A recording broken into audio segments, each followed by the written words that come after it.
7:20 ಆಗ್ಲಿಕ್ಕಾಯ್ತು. ಹೊಟ್ಟೆ ಚುರ್ರಂತ ಇರಬೇಕು. ನಿಮ್ಗೂ ಕೂಡ ಅಲ್ವಾ? ನನಗೂ ಕೂಡ ಹಾಗೇನೆ. ಮಧ್ಯಾಹ್ನ ತಿಂದಿದ್ದು ಎಲ್ಲಿ ಹೋಯ್ತು ಅಂತ ಗೊತ್ತಿಲ್ಲ. ಆದ್ರೆ ಶೋಭಾ ಅವರು ನನ್ನ ಎದುರುಗಡೆ ಕೂತ್ಕೊಂಡಿದ್ದಾರೆ.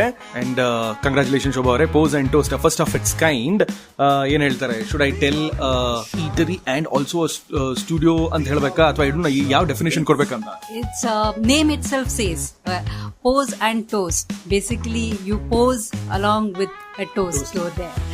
Yes, this concept is the first time in India, and we are here for mainly for a Gen Z kids who can chill for 1 hour and be pampered with a lot of selfie backgrounds.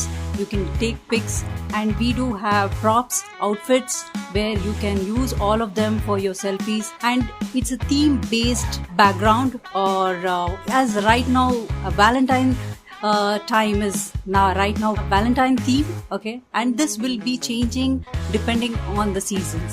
So ನೋಡಿ, ಮನುಷ್ಯನ್ಗೆ ಅಭಿರುಚಿಗಳು ತುಂಬಾನೇ ಇರುತ್ತೆ. Season ಯಾವ ರೀತಿಯಾಗಿರುತ್ತೆ ಆ ರೀತಿಯಾಗಿ back ground ಕೂಡ change ಆಗುತ್ತೆ. ಎಲ್ಲಿ ಅಂತ ಕೇಳ್ತಿದ್ದೀರಾ?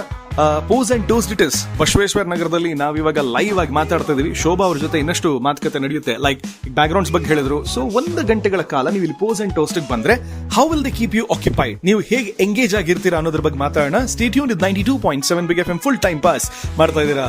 ನನ್ನ ಜೊತೆ ಹೆಸರು ವಿಶ್ವಾಸ್ ಕಾಮತ್.